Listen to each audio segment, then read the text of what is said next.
These all emails were originating from a person who is juvenile.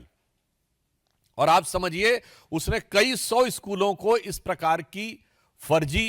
Calls किए कि उसके परिवार के लोग और उसके अभिभावक ऐसे कुछ एनजीओ से जुड़े हैं जो कि इस प्रकार की गतिविधियों में पूर्व में संलिप्त रहे हैं, जिन्होंने अफजल गुरु की फांसी का विरोध किया है। कोई अल्पवयस्क बालक अपने मन से कर रहा है, इसका मतलब उसे शिक्षा कैसी दी जा रही है? दूसरा, या वो सिर्फ मोहरा है और उसके पेरेंट्स और जो पीछे के एनजीओज हैं उनकी इसमें कोई भूमिका है। दिल्ली में आम आदमी पार्टी का बहुत गहरा संबंध न सिर्फ तमाम ऐसे अवांछित एनजीओ से रहा है और तमाम ऐसी गतिविधियों से रहा है जो अफजल गुरु की हैंगिंग और देश विरोधी तमाम गतिविधियों में लिप्त रहे हैं। केजरीवाल जी आकर तमाम बार अनाप शनाप बातें, अनर्गल मिथ्या बातें कर जाते हैं। आज उनसे मैं साफ साफ शब्दों में पूछना चाहता हूं कि आम आदमी पार्टी आकर स्पष्ट करे कि ये जो भयानक और खतरनाक तथ्य उभर के सामने आया है, इसके पीछे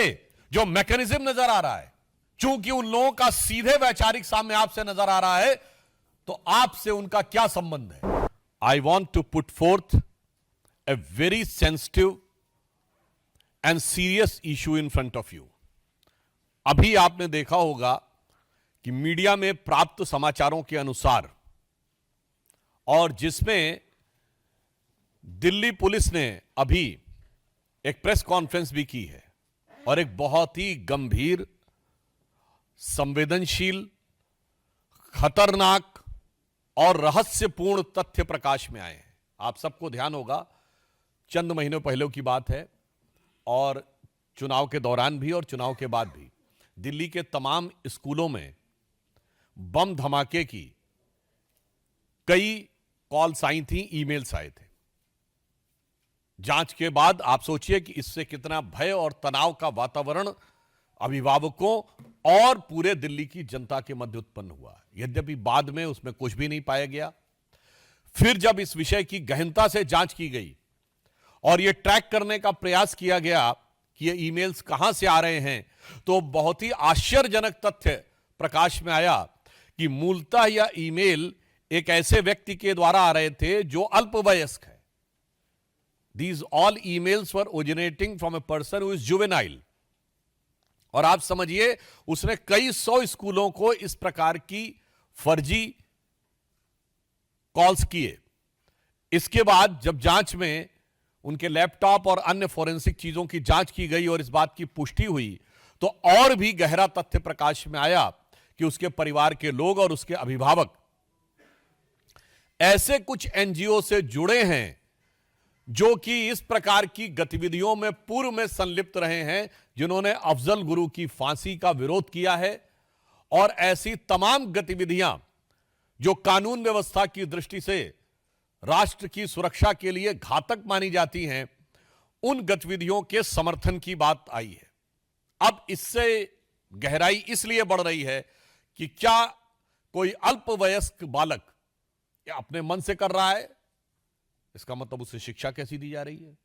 दूसरा, या वो सिर्फ मोहरा है और उसके पेरेंट्स और जो पीछे के एनजीओज हैं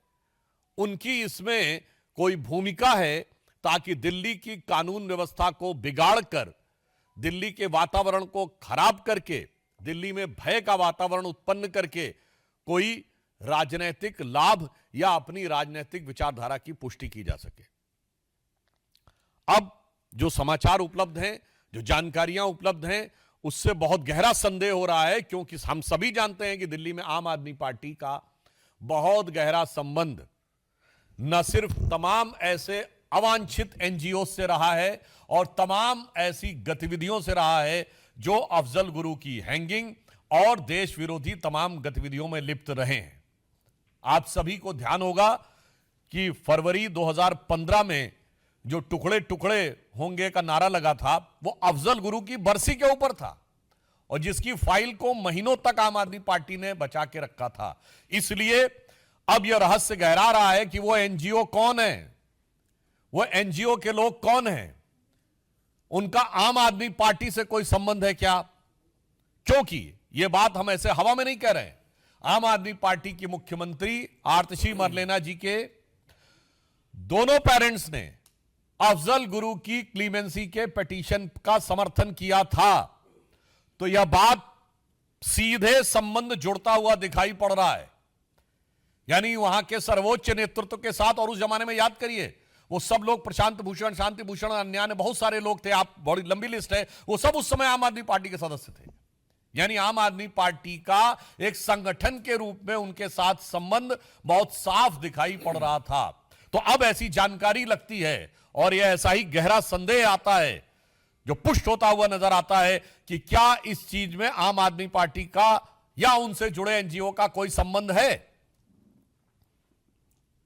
केजरीवाल जी आकर तमाम बार अनाप शनाप बातें, अनर्गल मिथ्या बातें कर जाते हैं। आज उनसे मैं साफ साफ शब्दों में पूछना चाहता हूं कि आम आदमी पार्टी आकर स्पष्ट करे कि ये जो भयानक और खतरनाक तथ्य उभर के सामने आया है, इसके पीछे जो मैकेनिज्म नजर आ रहा है, चूंकि उन लोगों का सीधे वैचारिक सामने आपसे नजर आ रहा है, तो आपसे उनका क्या संबंध है, आपको सीधे आकर स्पष्ट करना चाहिए दो टूक शब्दों में। और उसके साथ साथ यह भी सवाल है कि अगर अल्पवयस्क बच्चे ये कर रहे हैं, तो ये जो भी सो कॉल्ड एनजीओज हैं, जो मेरे विचार से देश के लिए खतरनाक काम कर रहे हैं, और इनका जो आम आदमी पार्टी के साथ पुराना स्थापित संबंध रहा है, वो देश के नौनिहालों के मन में किस प्रकार का जहर भर रहे हैं और उस जहर के कितने घातक प्रभाव आने वाले समय में पड़ सकते हैं। इसलिए हमें इन सारी चीजों का सीधा, स्पष्ट और सपाट जवाब आम आदमी पार्टी से चाहिए कि इस प्रकार की जो घटना हुई उसमें जो लोग संलिप्त हैं उनसे आपका क्या संबंध है, और उस प्रकार के लोगों के साथ आपके पूर्व में स्थापित संबंध रहे हैं, आपकी मुख्यमंत्री के परिवार तक से वो लोग संबंधित रहे हैं जिन्होंने इस प्रकार की गतिविधियों का समर्थन किया था। आपने टुकड़े टुकड़े का नारा लगाने वालों की, चूंकि दिल्ली में सरकार थी, तो महीनों तक आपने अदालती कार्रवाई को रोक के रखा था। इसलिए आज सीधा सवाल है, आम आदमी पार्टी का उनसे संबंध प्रतीत होता है और यह जानकारी लगती है कि उनके बीच में ऐसा संबंध है, तो उन्हें आकर इस बारे में स्पष्ट जवाब देना चाहिए। और अगर वो स्पष्ट जवाब नहीं दे रहे हैं तो फिर हमें मानना चाहिए कि संदेह उतना और गहराता है, और जिसे कहा जाता है कि मौनम स्वीकृति लक्षणम।